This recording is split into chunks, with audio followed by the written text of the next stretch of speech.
Quero convidar os irmãos a desafiarem seus amigos, os seus parentes, aqueles irmãos que estão assim meio esmorecidos, a voltarem a casa, né?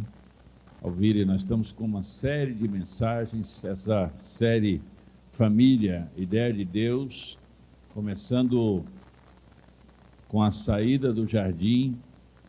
Quero estar ministrando sobre isso até o último domingo de março.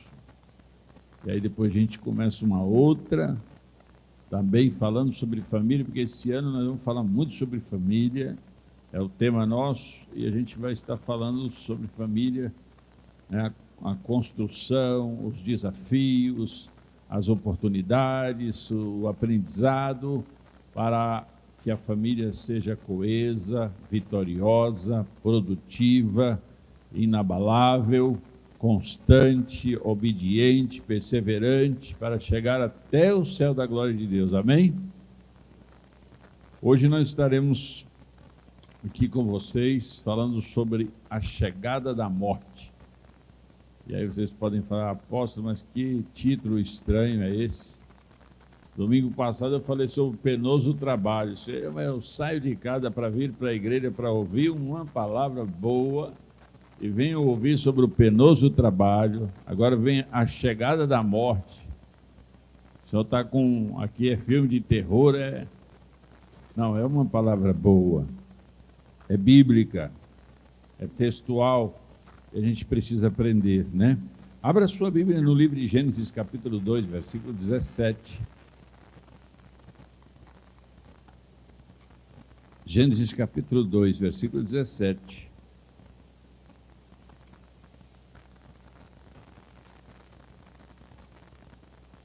O texto diz assim: mas da árvore do conhecimento do bem e do mal, dela não comerás, porque no dia em que dela comeres, certamente morrerás.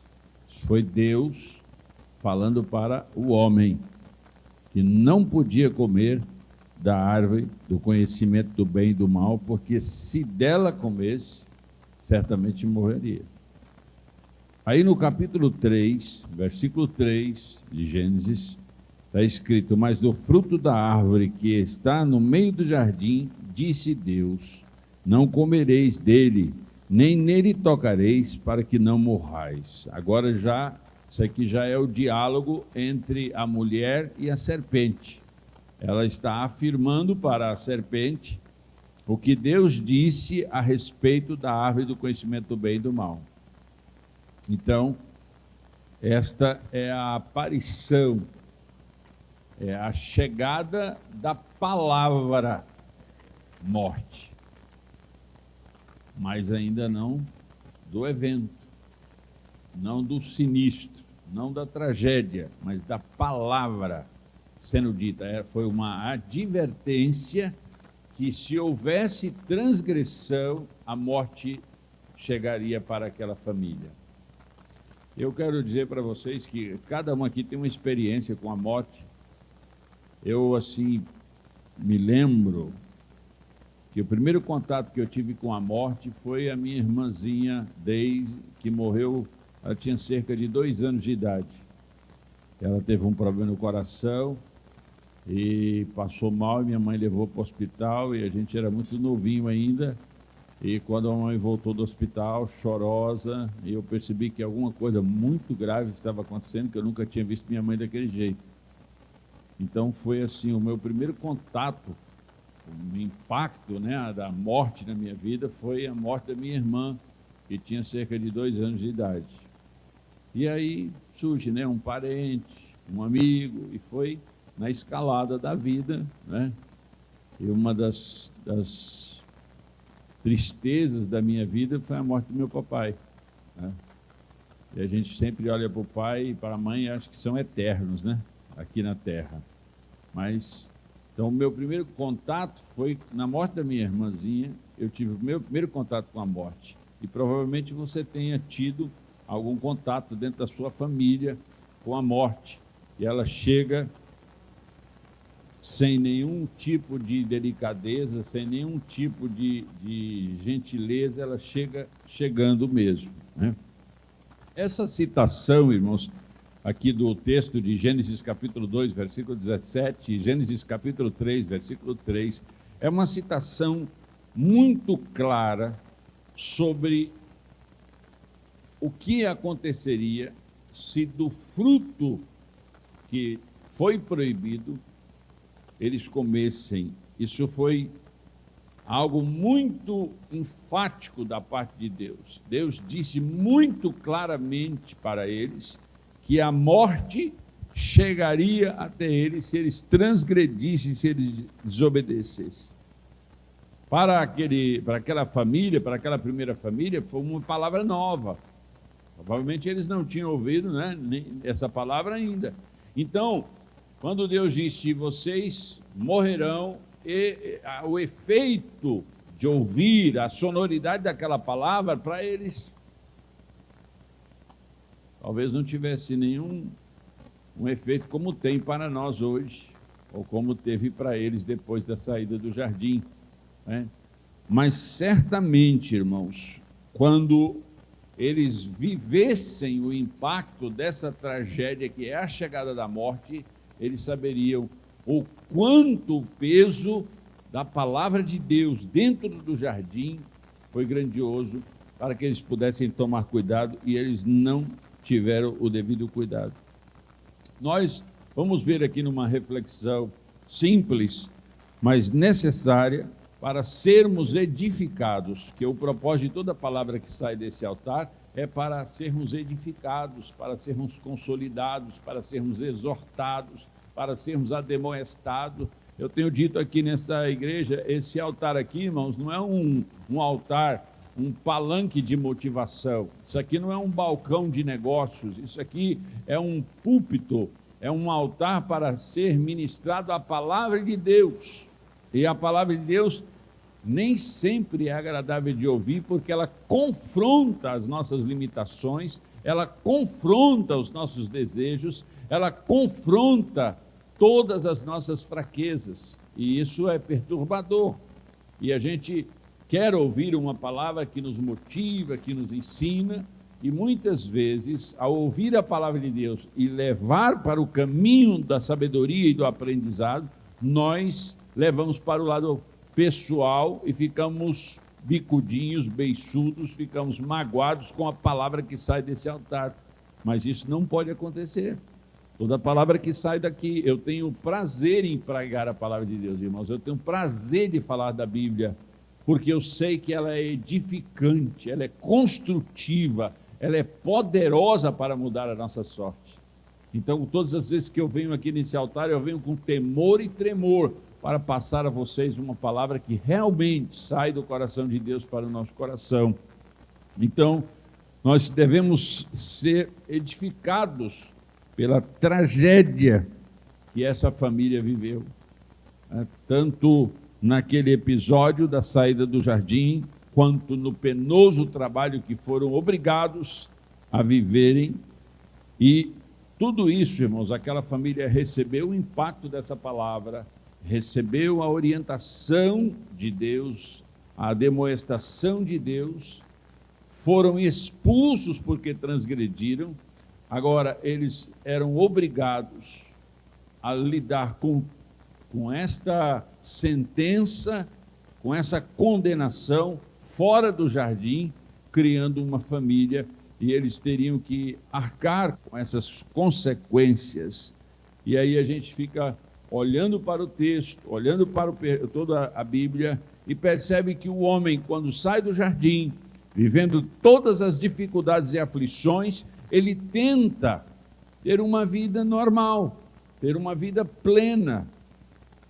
Só que existe uma sentença, existe um castigo, existe uma dura palavra sobre a família que transgrediu e toda a sua descendência. E isso é muito ruim.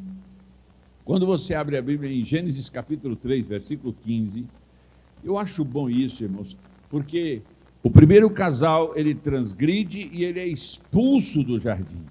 Mas no capítulo 3, versículo 15, Deus está expulsando o casal, Deus está repreendendo eles, punindo eles, castigando eles, mas eles não são esquecidos, porque é o Pai, é o Criador. Deus está castigando, Deus está punindo pela transgressão cometida, mas o coração de Deus não está alheio à necessidade que aquele casal e que aquela família estariam vivendo. E no versículo 15, ele fala que da semente da mulher nasceria um que pisaria a cabeça da serpente, e essa lhe feriria o calcanhar. Ou seja, mesmo na declaração, na sentença, na condenação, Deus tem uma salvaguarda, Deus tem uma porta, que hoje nós conhecemos como a porta da graça. Ele está apontando isso para esta família. No versículo 21 do capítulo 3, ele apresenta vestes, porque no diálogo com aquela primeira família, o que se descobre? Senhor, eu tive medo porque estava nu e me escondi. Deus diz assim para eles: mas quem falou para vocês que vocês estavam nus? Porventura vocês comeram do fruto da árvore que eu lhes havia proibido? Então, eles tinham pegado folhas de figueira, feito umas vestes provisórias. Quando Deus vê aquilo, na sentença que Deus dá para aquela família, ele pega vestes ou peles de animais, faz vestes para aquela família. O fato dele, Deus, estar dando uma sentença, um castigo para a família, mas ainda se preocupando, no versículo 15, ele diz: olha, vai nascer um da mulher, vai nascer um descendente de vocês que vai mudar isso, ele vai destroçar a cabeça da serpente que fez vocês transgredirem. No versículo 21 do capítulo 3, ele está preocupado em vestir, em trazer conforto para aquela família. E é curioso que o texto diz que ele vestiu de vestes de peles de animais, apontando para um sacrifício, porque não tem como pegar peles de animais sem matar o animal. Então, aponta no capítulo 3, versículo 21, aponta para um sacrifício futuro. Então diga comigo, eles foram expulsos do jardim, mas não foram esquecidos de Deus. Quando Deus os expulsa do jardim, Deus coloca querubins e uma espada flamejante fora do jardim, que impedia aquela família de retornar ao jardim para que não comessem da árvore da vida e pudessem viver para sempre caídos. E Deus proíbe eles de entrarem no jardim. Então, a partir daquela data, eles passam a viver fora do jardim, sob a sentença, o castigo e a maldição que Deus tinha impetrado sobre a terra e sobre a vida a partir daquele momento para a primeira família. Então, o que nós podemos ver? Agora, aquela família, como eu disse no domingo passado, ela precisava dar o próximo passo. Eles não tinham agora aquela casa confortável, não tinham mais aquela provisão, não tinham mais todas aquelas regalias. Agora eles precisavam dar o jeito deles.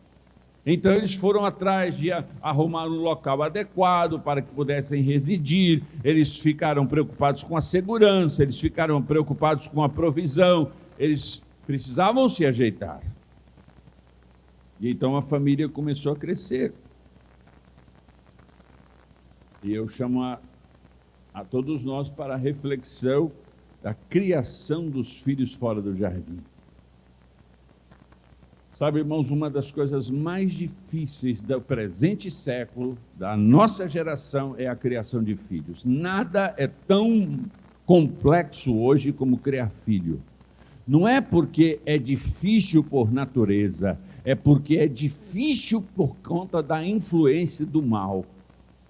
É difícil por causa da doutrina maligna que reina neste mundo. Isso que complica a criação dos filhos.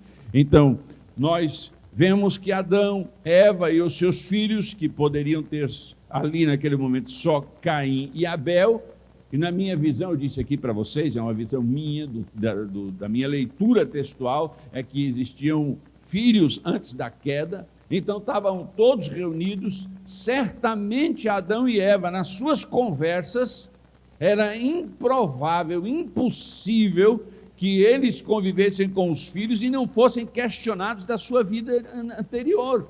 Então era natural que eles falassem sobre a relação deles com Deus, falassem do poder de Deus, da provisão, do cuidado, do zelo, como era a sua moradia antes. Então essas conversas provavelmente se tornaram comuns naquele dia a dia. E aí surge, irmãos, dentro dessa criação, aqueles que entendiam que precisavam ofertar algo para Deus, que precisavam oferecer algo para Deus. E aí a gente depara com o texto no capítulo 4 de Gênesis, que é justamente a narrativa de Caim e de Abel, quando eles ofertam a Deus. Um oferta com deferência, oferta com significado, oferta com objetivo, e o outro oferta com apatia, oferta com indiferença, oferta como se fosse qualquer coisa. Nós não sabemos como se deu este ensino a respeito das ofertas.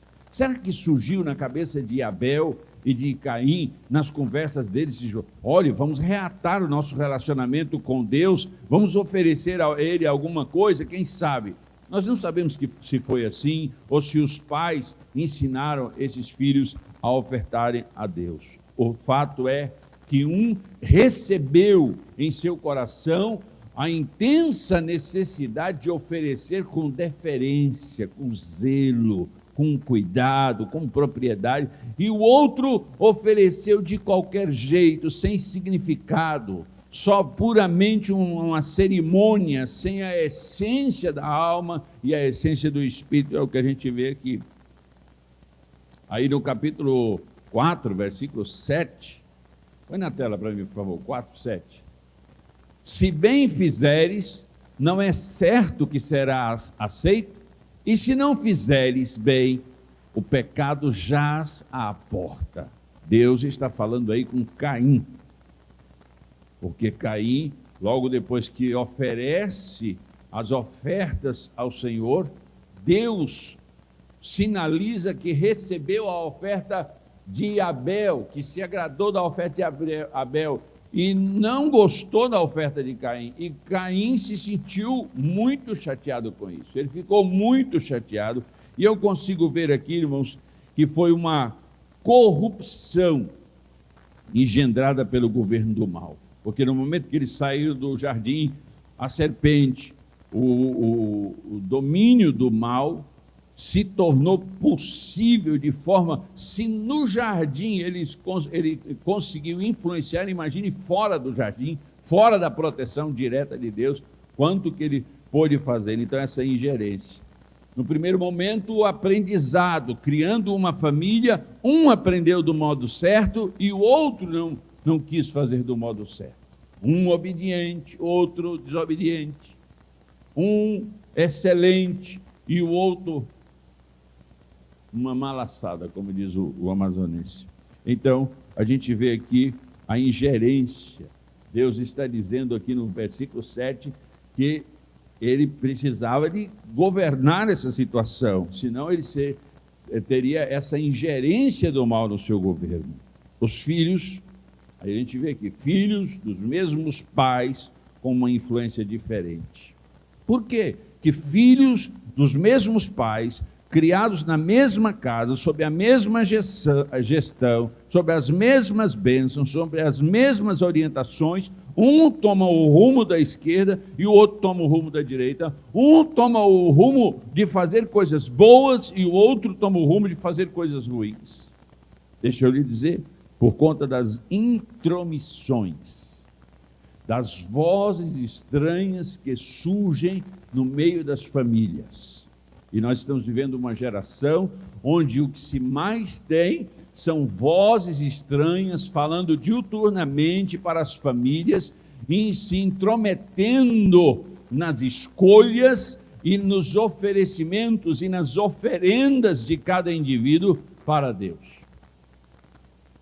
Essas intromissões têm prejudicado a família e é o que a gente vê aqui, filhos dos mesmos pais com influências tão distintas um do outro, porque um deu ouvido à maldade reinante já fora do jardim, e o outro ficou atento ao que o pai e a mãe lhe falavam, e preservou essa identidade de adorador e de obediente, e o outro ficou contrariado com isso. Então, a gente vê nesse versículo, põe no versículo 8, por favor. Verso 8. E falou Caim com o seu irmão Abel, e sucedeu que, estando eles no campo, se levantou Caim contra o seu irmão Abel e o matou. Aí, aquela palavra falada lá no jardim, aquele anúncio feito lá no jardim, do dia que dela comeres, certamente morrerás. Agora aqui eles estão vivendo a tragédia. Aqui é o fato, aqui é o evento, aqui é o acontecimento. Se levantou Caim contra o seu irmão Abel e o matou. Por que ele o matou? Porque ele estava enfurecido por colher resultados negativos. Ele ficou chateado porque estava colhendo resultados negativos. A oferta dele foi rejeitada. As pessoas querem colher coisas boas, querem colher bons resultados, mas plantam coisas que não são boas. E ficam contrariados porque a sua colheita é ruim e começam a murmurar e começam a reclamar para um e para outro por conta das suas colheitas que não são tão boas. A gente vê isso aqui, que é uma oferta rejeitada por conta de como essa oferta foi apresentada diante do Senhor. Outra coisa que a gente vê pelo governo do mal nessa família é que houve uma transferência de responsabilidade do plantio bom. Ora, Caim fez uma boa, Abel fez um bom plantio, ele ofertou uma boa coisa. Caim não foi bom nesse negócio. E Caim se revoltou e ele transfere a sua responsabilidade de um plantio bom. Eu tenho que fazer um bom plantio, você tem que fazer um bom plantio. Caim tinha que fazer um bom plantio, mas ele não faz um bom plantio. E aí ele não recebe a excelência da palavra, a oferta dele não foi recebida de acordo com o que ele viu Abel recebendo. Então ele transfere essa culpa que era inerentemente dele, porque ele não fez um bom plantio. Então ele transfere e começa a culpar o irmão. Achar que é o irmão que estava atrapalhando, achar que era o irmão que era culpado, porque a pessoa não estava assumindo responsabilidade. De quem Caim viu isso? Ora, Adão, arguido por Deus, disse: a mulher que tu me destes é que me fez comer o fruto. Eva, quando questionada por Deus, olha, a serpente que me fez comer o fruto. Quer dizer, um jogando a culpa para o outro. Quando não assumimos a nossa responsabilidade, quando não tomamos a responsabilidade das nossas ações e das nossas decisões, nós vamos colher coisas que não são agradáveis. Então ele ataca o seu irmão e o fere de morte. Este foi o impacto terrível para a sociedade.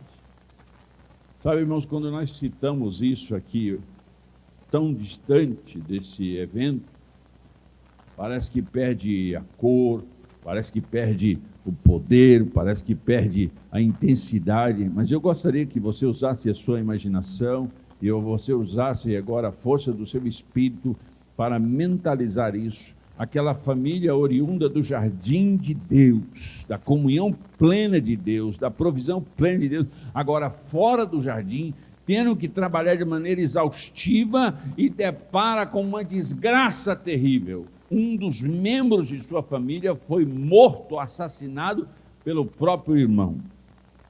Então, aqui, neste texto, que é o versículo 8, a porta para a chegada da morte foi aberta.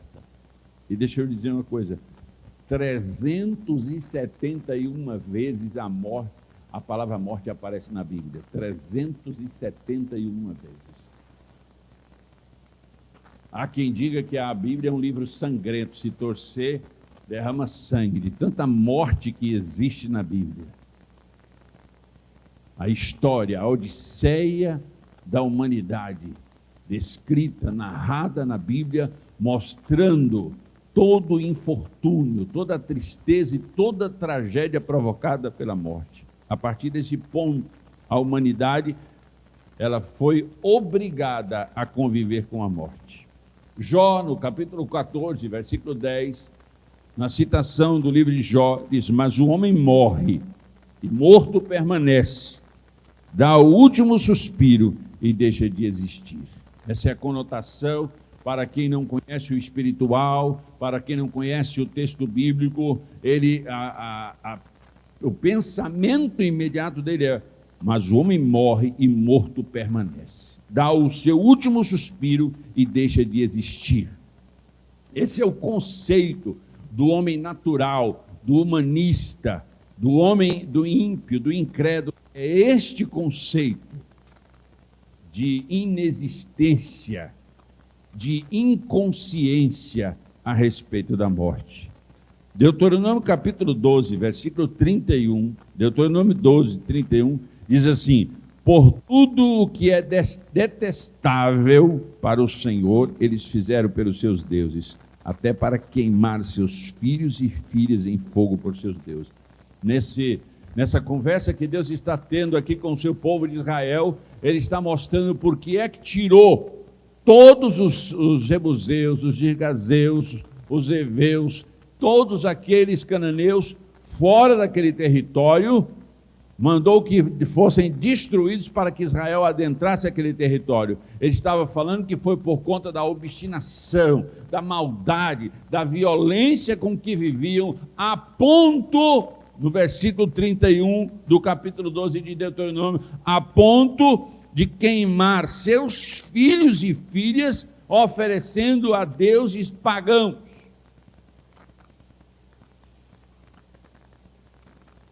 Naquela época, irmãos, havia um deus chamado Moloque, e ele ficava assim, com a estatueta dele com os braços assim, ele tinha uma fornalha no peitoral dele assim, no colo dele era uma fornalha. E para as famílias caírem na graça, nas benesses daquele Deus falso, daquele Deus pagão, que é a personificação de um espírito maligno, eles ofereciam os seus filhos em sacrifício. O que mais existe hoje, irmãos, é oferenda de filhos, tanto na magia negra, no voodoo, tanto no aborto, a quantidade de as pessoas querem declarar que o aborto é uma coisa mais natural. Previna-se. Por que tem que matar o filho? E os demônios aplaudem esse gesto, e a gente está vendo aqui que Deus, assim, a queima-roupa, logo assim, de cara, disse para os israelitas que se aproximavam daquela terra, que estava entojado daquele povo, que estava expulsando aquele povo daquela terra, por conta disso, e que eles também seriam se transgredissem. Eu quero que você entenda o seguinte, irmãos, eventos cada vez maiores e mais constantes ocorreram com a chegada da morte. E eu quero aqui, rapidamente, eu fiz algumas anotações para que você possa assim, caminhar comigo nessa trajetória. É claro que essas anotações aqui estão longe da realidade brutal, cruel, que o homem é visitado desde o Éden, desde a saída do Éden até aos nossos dias. Pra vocês terem uma ideia, 1/3 da Europa foi morta, eliminada pela peste negra, a peste bubônica. 1/3 da população da Europa foi eliminada por causa dessa peste terrível. Você vê na Primeira Guerra Mundial, de 1914 a 1918, cerca de 10 milhões de pessoas morreram. Na Primeira Guerra Mundial, cerca de 10, sabe o que é 10 milhões de pessoas morreram? Na Segunda Guerra Mundial, de 1939 a 1945, entre 60 a 70 milhões de pessoas morreram na Segunda Guerra Mundial. Homens brigando uns contra os outros, guerreando uns contra os outros e matando. O Holocausto, você já ouviu falar do Holocausto? A perseguição contra os judeus, né? A política antissemita, que é terrível e que matou cerca de 6 milhões de judeus, dentre os quais 1,5 milhão de crianças de judeus foram assassinadas por uma maldade, uma perniciosidade. Nós estamos falando de mortes em grande escala. Segundo alguns estudiosos, os entendidos, eles dizem que cerca de 100 milhões, eu estou falando em 100 milhões de pessoas morreram por governos comunistas e tiranos. 100 milhões de pessoas foram mortas, assassinadas, ou por fome, ou diretamente assassinadas por conta de governos tiranos comunistas. A morte entrou no capítulo 4, versículo 8. A morte entrou e olha o que ela está fazendo. Segundo o INCA, o Instituto Nacional do Câncer, a epidemia global de câncer tende a aumentar nos próximos anos. Atualmente, irmãos, 7,6, ou seja, 7 milhões e 600 mil pessoas morrem a cada ano no mundo em decorrência do câncer. Sabe o que é 7 milhões e 600 mil pessoas morrerem anualmente no mundo em decorrência do câncer? Mas a gente vai vivendo a vida, brincando, sorrindo, comendo, se divertindo, fazendo todas as coisas que nós pensamos, e nós não paramos para fazer uma pequena reflexão sobre o que está acontecendo no planeta, sobre o que está acontecendo na nossa vida. Segundo o relatório Global Status Report, ele diz que, da Organização Mundial da Saúde, diz que 1.350.000 pessoas morrem anualmente em acidente de trânsito. 1.350.000 pessoas morrem anualmente em acidente do trânsito. Esse dado é de 2022. O dia 29/11/2021, o Programa Conjunto das Nações Unidas sobre HIV/AIDS emitiu um aviso contundente para todas as lideranças se não houvesse uma abordagem sobre as desigualdades e o tratamento a respeito dessa doença. Nos próximos 10 anos vão morrer cerca de 7,7 milhões de pessoas relacionadas à AIDS.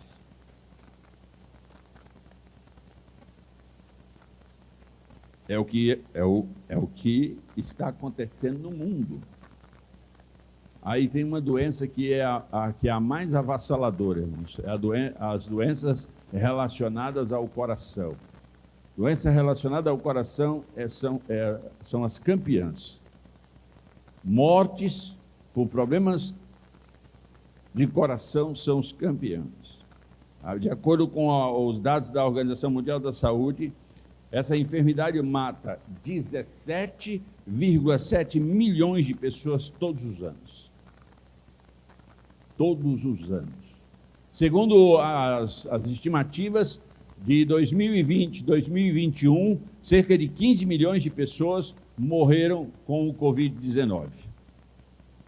15 milhões. Todo mundo ficou, que coisa maluca e tal. Todo ano morre 7 milhões com câncer, 17 milhões e 700 mil, ou seja, quase 18 milhões de pessoas no mundo, por conta de doenças cardiovasculares. Só no Brasil, mais de 300 mil óbitos acontecem por conta de doenças relacionadas ao coração. Como eu já disse antes, a pandemia do Covid matou cerca de 15 milhões, os dados de 2020 e 2021. 15 milhões de pessoas no mundo. Então, diga para o seu irmão aí, desde a chegada da morte até hoje, ela trabalha incansavelmente para cumprir a sua missão. Ela trabalha babando, salivando, odiando, ela destroçando todo tipo de doença. Isso aqui, irmãos, está longe do quadro geral e da realidade, porque existem mortes de todos os tipos, assassinatos, existem doenças como a dengue que mata muita gente, e doenças relacionadas ao parto. Até recentemente, cerca de 400 mil mulheres morriam na mesa de parto. Existem crianças subnutridas, fome no mundo, matam diariamente. Enquanto eu prego aqui, irmãos, centenas de pessoas estão morrendo. A cada minuto que estou pregando aqui, centenas de pessoas estão morrendo. E nós vivemos a nossa vida como se isso não fosse uma realidade que impacta a nossa vida, porque só quando a morte chega na nossa casa, e na verdade ela nem bate, né, na porta para entrar, ela já chega, já assim, dona do pedaço, ceifando um parente, um primo, um tio, uma irmã, um esposo, uma esposa, um filho pequeno, um filho mais adulto, um avô, uma avó, incansavelmente. Mas essas estatísticas, esses números de milhões de pessoas que morrem anualmente, eles não tomam a nossa alma, eles não bolem com o nosso espírito, eles não fazem nada, nós não nos emocionamos com isso. Sabe por quê? O gerenciador, o governo do mal, usando de todos os artifícios possíveis, ele cauterizou a mente do indivíduo. A Bíblia diz que o Deus deste século embotou, cauterizou, abestalhou a mente das pessoas. E a gente vive nesse mundo como se essas milhares de desgraças acontecendo, famílias chorando e gritando, como foi na pandemia, no Covid, que nem enterrar os seus mortos estavam podendo enterrar. Famílias desesperadas, gritando. E as pessoas não param para pensar a respeito disso. Deixa eu lhe dizer, abra sua Bíblia em João capítulo 10, versículo 10, a primeira parte do versículo, João 10,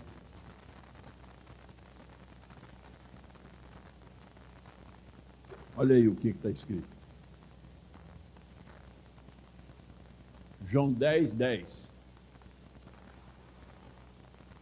O ladrão veio apenas para roubar, matar e destruir. Vamos repetir essa primeira frase?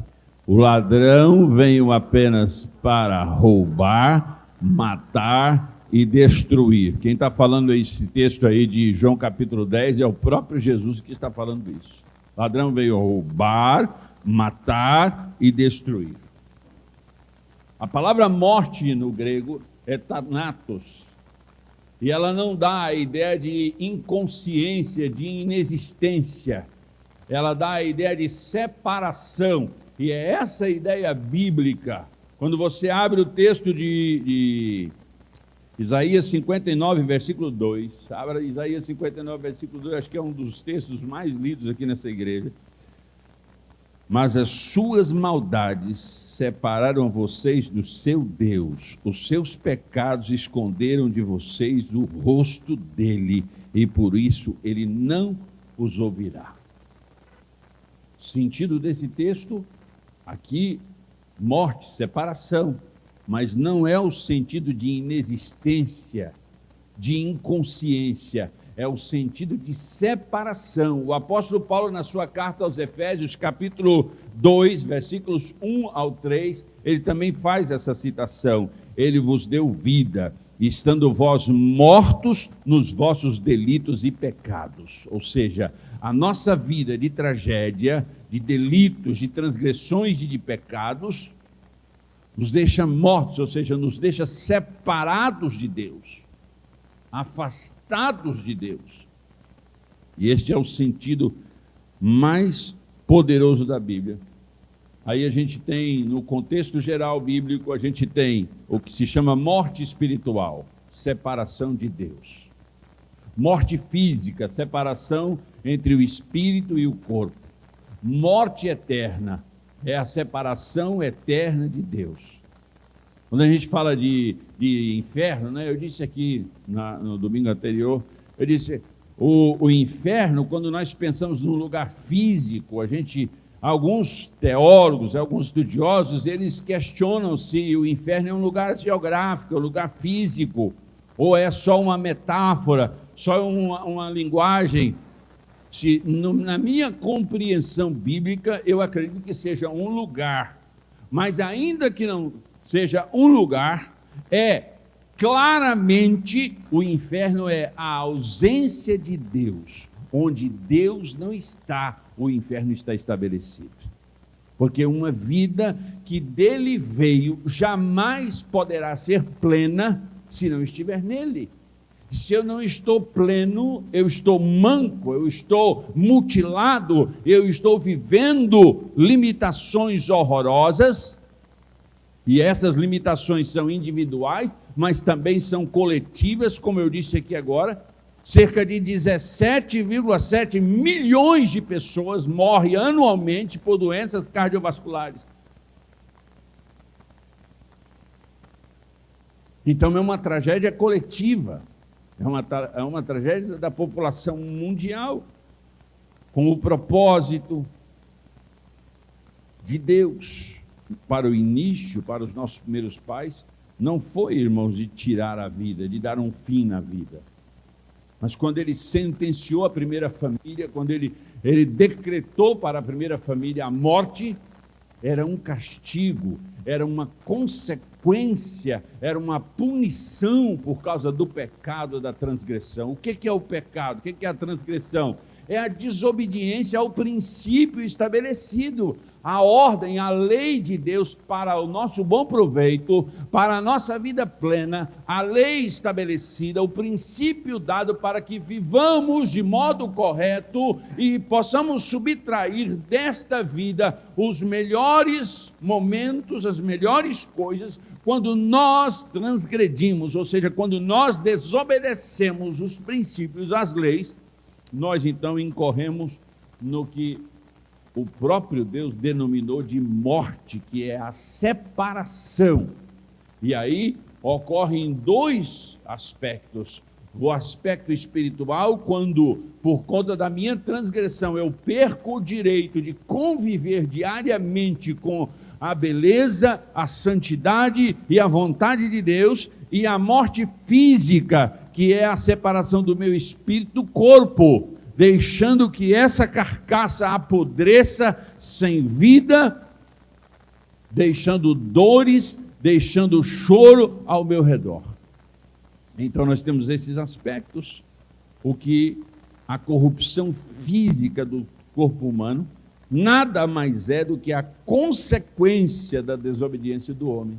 Então, todos os desajustes na humanidade relativos a desgraças, a mortes, a doenças e tudo, isso está ligado à desobediência do homem,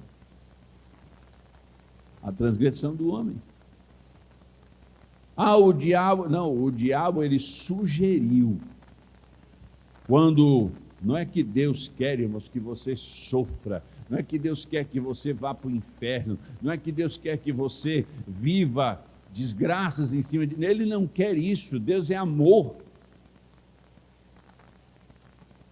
mas como um filho teimoso que insiste em trilhar uma rota de desgraça, de ruína, assim o ser humano insiste em desobedecer Deus, e ao desobedecer Deus, eu escolho um caminho que não é aplanado, um caminho que não é ajeitadinho, organizado, com placas de advertência, com placas obrigatórias. Eu deixo de caminhar por uma rota dessa e passo a caminhar num atalho cheio de aventuras perigosas, sujeitos à selvageria, a doenças, a precipitações. É este o caminho que a minha delinquência, que a minha transgressão, que a minha desobediência a Deus me leva.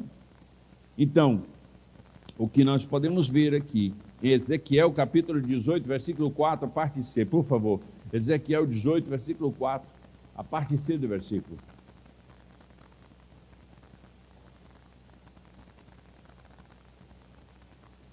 Eis que todas as almas são minhas, como a alma do Pai.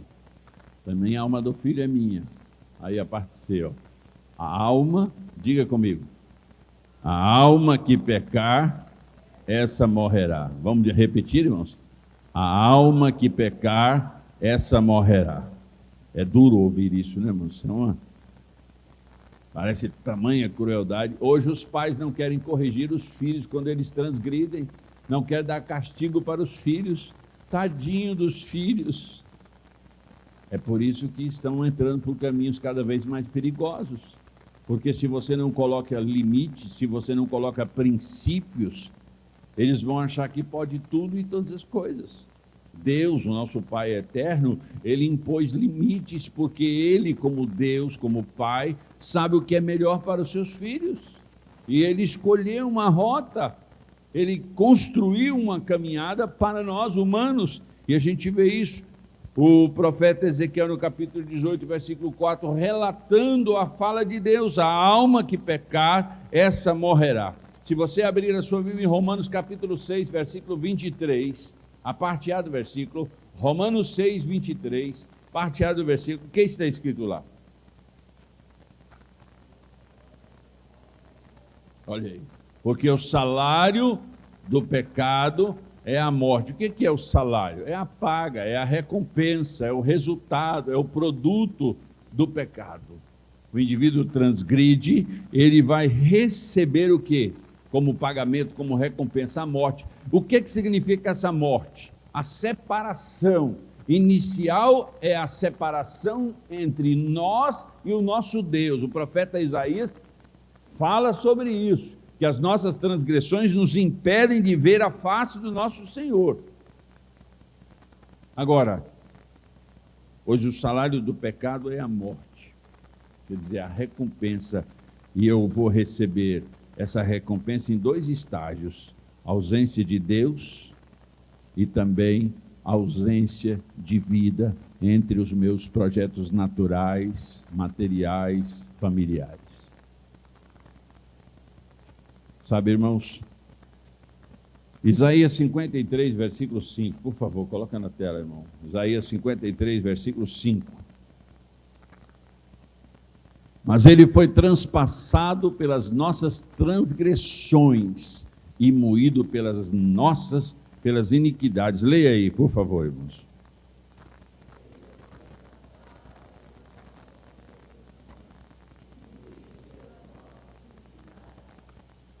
Olha, a versão que eu escolhi aqui. Mas ele foi transpassado por causa das nossas transgressões, foi esmagado por causa de nossas iniquidades. O castigo que nos traz paz estava sobre ele, e pelas suas pisaduras fomos curados. Amém? No versículo 8, põe aí o versículo 8 e o versículo 9, olha o que diz aí. Com o julgamento opressivo ele foi levado. E quem pode falar dos seus descendentes? Pois ele foi eliminado da terra dos viventes. Por causa da transgressão do meu povo ele foi golpeado. Foi-lhe dado um túmulo com os ímpios e com os ricos em sua morte. embora não tivesse cometido qualquer violência, nem houvesse qualquer mentira em sua boca. Capítulo 53 de Isaías é uma direta referência ao nosso amado Senhor Jesus Cristo. Aqui nós estamos agora vendo uma trajetória de Gênesis capítulo 3, versículo 15, apontando para uma solução que da semente da mulher nasceria um. Ora, da semente de Maria nasceu um. Capítulo 3, versículo 21 de Gênesis, dizendo que o Senhor fez vestimentas, apontando para vestimentas de pele de animais, apontando para o sacrifício do Senhor Jesus. Agora, nesse texto aqui, eu quero que você perceba o seguinte, irmãos, eu estou aqui numa caminhada. Quando eles saem do jardim, eles começam a viver no penoso trabalho, aí a morte chega, fisicamente chega, porque espiritualmente já tinha chegado para eles, porque eles foram afastados da convivência com Deus. Agora, eles pagavam um alto preço, e essa convivência com a morte física, com essa tragédia imediata, muito próxima deles, eles passaram a conviver com isso. E exponencialmente, isso foi, aumentando, a ponto de uma doença, como as doenças cardiovasculares, eliminar da face da terra anualmente quase 18 milhões de pessoas. Caraca, irmão, o Tocantins não tem 2 milhões de pessoas. Significa que são 10 Tocantins por ano que morrem de pessoas só com problemas cardiovasculares. Você tem noção do que eu estou falando aqui, irmãos? Preste atenção no que eu estou falando. Escute o que eu estou falando. Essa tragédia. Diga comigo assim: a chegada da morte foi o início de eras de sofrimentos e de separações terríveis e dolorosas. Irmãos, a aventura, a odisseia, a peregrinação da humanidade desde a chegada da morte foi marcada por medo, por choro, por raiva. E por mais que a sociedade se organize, por mais que a sociedade reaja, procurando soluções para enfrentar a morte, os números estão aí para quem quer ver. Diariamente aqui no Tocantins morrem centenas de pessoas. O mundo está morrendo. Nasce muita gente, mas morre gente demais da conta. Pessoas que são mortas, sem contar, irmãos, as mortes ultrajantes, as mortes inomináveis, as mortes de canibais, as mortes de fetos, as mortes, são tantas desgraças, são tantas as loucuras das transgressões e das desobediências da sociedade estão fazendo tanto mal para a sociedade. Eu estava dizendo, como uma pessoa assiste um filme de terror, irmãos, como uma pessoa assiste um filme de Walking Dead, como uma pessoa assiste um filme de mortes e assassinatos. Será que isso não te comove? Será que isso não te perturba? Será que isso não te traz uma agonia aflitiva? Será que isso, nada em você se move por conta da maldade que existe nesse mundo? Mas nós, por conta do Deus desse século, tivemos a nossa mente embotada e nós nos acostumamos com a maldade e com a perniciosidade e com as desgraças reinantes na terra. Nós estamos aceitando naturalmente até os nossos parentes quando vão.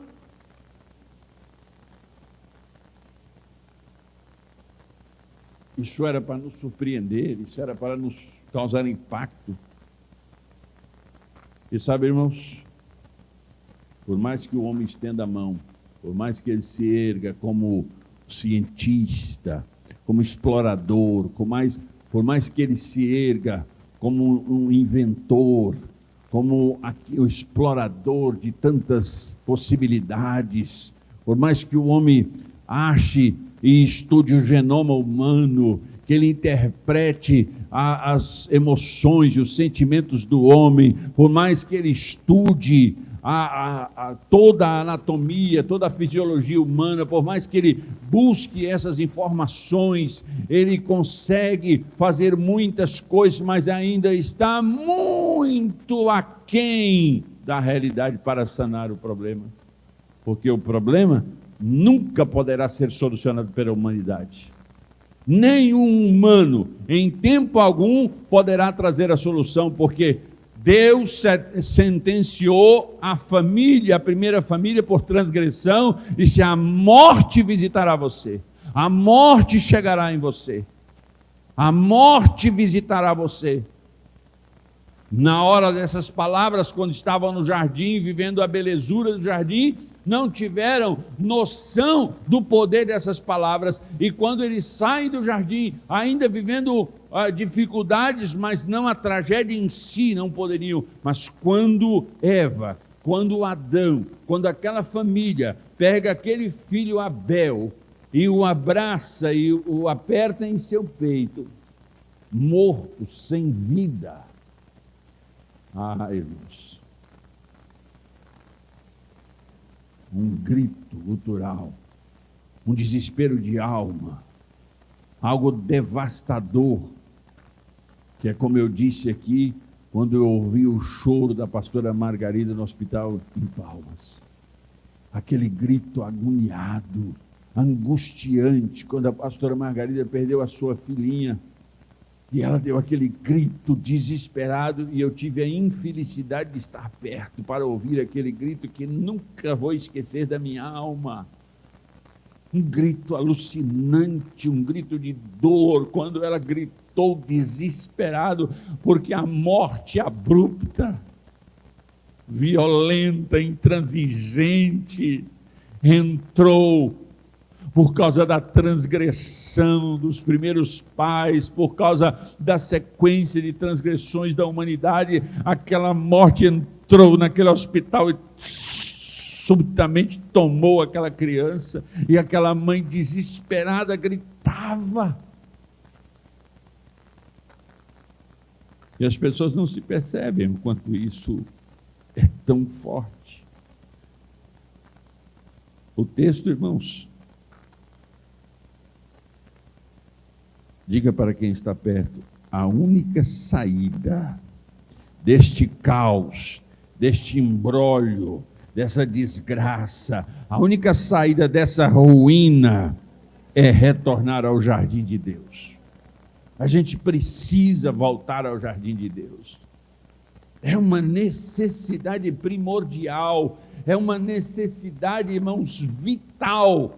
Nós precisamos retornar ao jardim de Deus. O texto de Romanos capítulo 3, versículos 23 ao 25, diz assim: pois todos pecaram e estão destituídos da glória de Deus, sendo justificados, olha que texto maravilhoso, sendo justificados por sua graça, por meio da redenção que há em Cristo Jesus. Deus o ofereceu como sacrifício, para a propiciação, mediante a fé, pelo seu sangue, demonstrando a sua justiça. Por um homem entrou o pecado, por um homem entra a salvação, por um homem abre-se a porta da morte, por um homem abre-se a porta da vida eterna, por um homem abre a porta da desgraça, por um homem abre a porta da graça. Esta que é a verdade inefável, gloriosa, poderosa, excelsa da palavra viva de Deus. E nós cristãos precisamos entender isso e nos abraçar a esta palavra. O apóstolo Paulo, ainda no capítulo 15 de 1 Coríntios, abre aí para mim, por favor, 1 Coríntios capítulo 15, a partir do versículo 42. 1 Coríntios capítulo 15, a partir do versículo 42, vai até o 57. Assim será com o quê? Não, eu quero que vocês leiam isso com ênfase, com alegria. Assim será com a ressurreição dos mortos. O corpo é semeado, o corpo que é semeado é perecível e ressuscita imperecível. A sequência: é semeado em desonra e ressuscita em glória. É semeado em fraqueza e ressuscita em poder. O outro: um corpo natural e ressuscita um corpo espiritual. Se há corpo natural, há também corpo espiritual.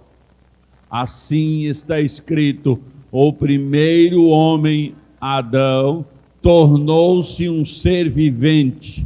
O último Adão, um espírito vivificante. Aleluia! Olha essa santa palavra. Versículo 46. Não foi o espiritual que veio antes, mas o natural depois dele, o espiritual. Versículo 47. O primeiro homem era do pó da terra, o segundo homem... Você entende o que eu estou falando? Você compreende o que Deus está nos dizendo? O versículo 54 e 55, a ênfase desse texto é: a morte foi destruída pela vitória. Diga comigo: a morte foi destruída pela vitória. Onde está, ó morte? Diga comigo: onde está, ó morte, a sua vitória? Onde está, ó morte, o seu aguilhão, a sua corrente, a sua tranca? Oh, que coisa maravilhosa! Então, queridos, apesar da morte ter chegado, e ela chegou, não chegou? Olhe para cá. A morte chegou, não chegou? E ela chegou arrasando quarteirões, irmão. Ela chegou bombando, ela chegou cumprindo a missão dela, destituindo, destruindo, arrasando. Ela eliminou milhares, gerações, e tantas desgraças ao longo da história da humanidade aconteceu. Agora, apesar da morte ter chegado assim, arrasando quarteirões e provocando pavor, diga para o seu irmão: a morte está destinada à inutilidade. Ah, irmãos, a morte, diga comigo com alegria: a morte foi vencida na cruz. E sabe que lá no livro de Apocalipse, capítulo 20, versículo 14, diz que no último ato, na última cena, a morte será lançada no lago de fogo. Ela teve o direito, por causa da transgressão, de entrar e arrasar quarteirões, gerações, milênios de guerras, de maldições, de mortes aos milhões. Mas sabe de uma coisa, irmãos? No capítulo 14 de Apocalipse 20, este será o ato final da implantação do reino eterno de Deus. Chega ao final e ela vai perder o poder, porque Deus, que deu a ordem para adentrar a vida dos humanos, é o mesmo que vai tirá-la da vida dos humanos. Jesus declara, e eu quero que você repita comigo, olha a declaração de Jesus: eu vim para que tenham vida e a tenham em abundância. Diga com força: eu vim para que tenham vida e a tenham em abundância. Em outro texto ele diz: eu sou a vida. Ainda em outra passagem bíblica ele diz: eu sou a ressurreição. João 11, 25. Eu sou a ressurreição e a vida. Aquele que crê em mim, ainda que morra, viverá. João 11, 25. Leia comigo. Disse-lhe Jesus: eu sou a ressurreição e a vida. Quem crê em mim, ainda que esteja morto, viverá. No livro de Daniel, capítulo 12, versículo 2, diz assim: multidões que dormem no pó da terra acordarão, uns para a vida eterna, outros para a vergonha, para desprezo eterno. A morte, irmãos, vencida na cruz, ela é vencida quando nós aceitamos retornar ao jardim da obediência a Deus. Diga para o seu irmão: eu preciso voltar ao jardim da obediência a Deus. No texto de Ezequiel, capítulo 18, versículos 31 e 32. Livrem-se de todos os males que vocês cometeram e busquem um coração novo. Eu estou lendo Ezequiel 18, 31 e 32. Livrem-se de todos os males que vocês cometeram e busquem um coração novo e um espírito novo. Por que deveriam morrer, ó nação de Israel? Pois não me agrada a morte de ninguém. Quem está dizendo isso aqui é o próprio Deus. Porque não me agrada a morte de ninguém. Palavras do soberano Senhor. E ele ainda diz: arrependam-se e vivam. Olha o que o texto está dizendo: arrependam-se e vivam. Olhe para quem está perto de você e diga: arrependa-se e viva. Arrependa-se e viva. Se você abrir a Bíblia ainda em João capítulo 3, versículo 36, olha o que diz: aquele que crê no Filho tem a vida eterna, mas aquele que não crê no Filho não verá a vida, mas a ira de Deus sobre ele permanece. E eu quero finalizar esta reflexão com o capítulo 3 de João, versículo 15.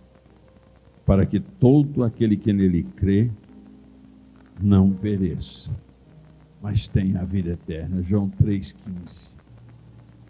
Para que todo aquele que nele crê não pereça, mas tenha a vida eterna. A trajetória da morte no meio da sociedade humana é devastadora.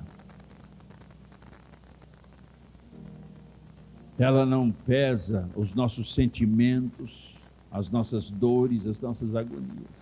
Ela simplesmente executa a sua tarefa, a sua missão de matar.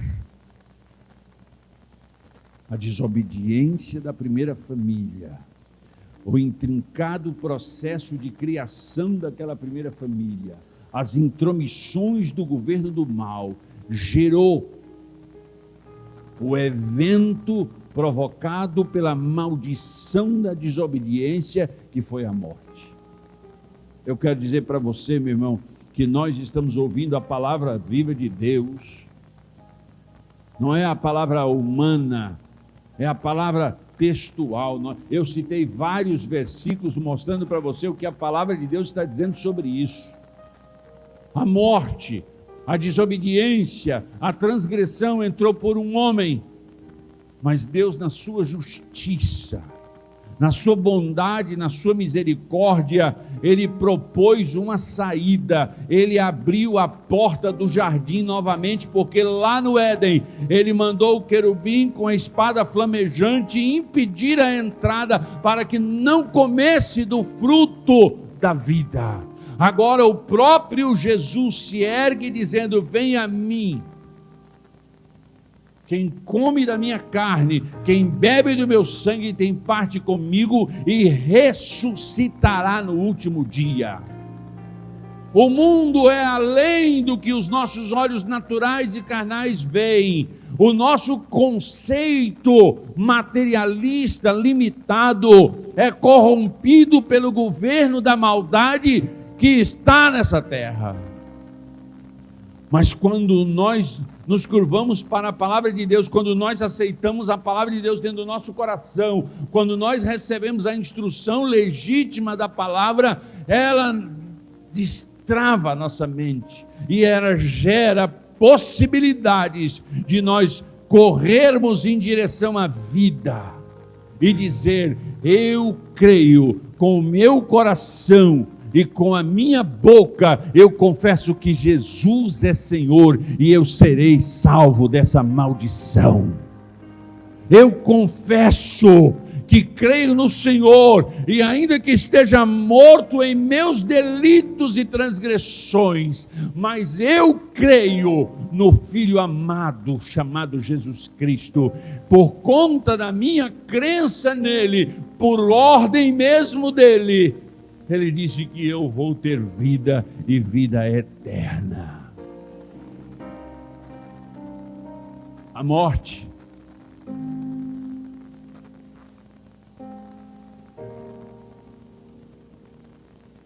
inexorável, ela vai vir a não ser que haja o arrebatamento da igreja, eu e você vamos viver a morte, ou vamos passar pela morte, a morte física. Mas essa morte física, irmão, quando somos sepultados num corpo natural, num corpo corruptível, num corpo perecível, crendo nas palavras vivas de Deus, quando chegar a hora, e ela não tardará, haverá um som no céu, nunca antes ouvido. Deus olhará para os seus anjos, os seus músicos, e dirá para eles, só com um olhar, ele dirá: então se ouvirá o som mais esplendoroso e glorioso, que se contrapõe ao som da morte, ao som do desespero e da desgraça e da ruína que banha essa terra. Nós ouviremos o som, o chofar dos céus. E então a Bíblia diz que o Senhor Jesus mesmo virá com a sua recompensa à frente. Nós, os vivos, seremos transformados de corpos corruptíveis e perecíveis em corpos glorificados.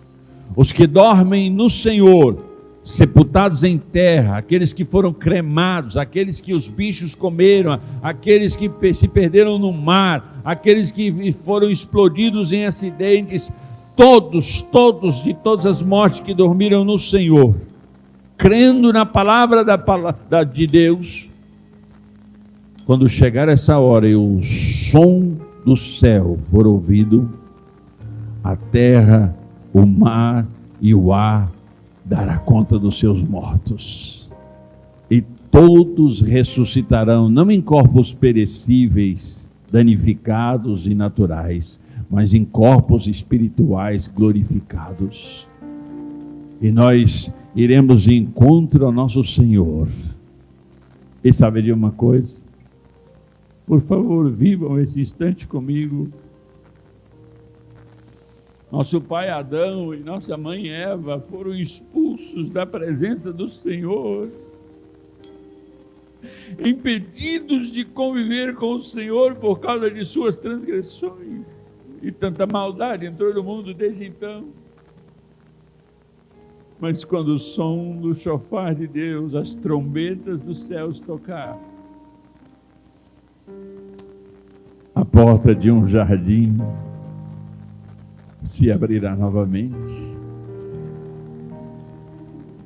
E ouviremos uma doce e gloriosa voz dizendo: vinde, benditos de meu Pai, possuí por herança o reino que está preparado desde a fundação dos séculos.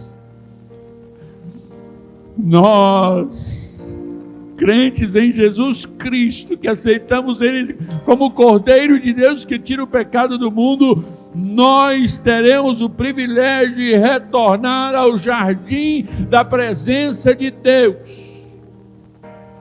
E o texto de Apocalipse diz que lá não haverá, porque o primeiro céu e a primeira terra passaram, e não haverá mais lágrima, dor, ranger de dente, porque nós viveremos a plenitude da presença de Deus.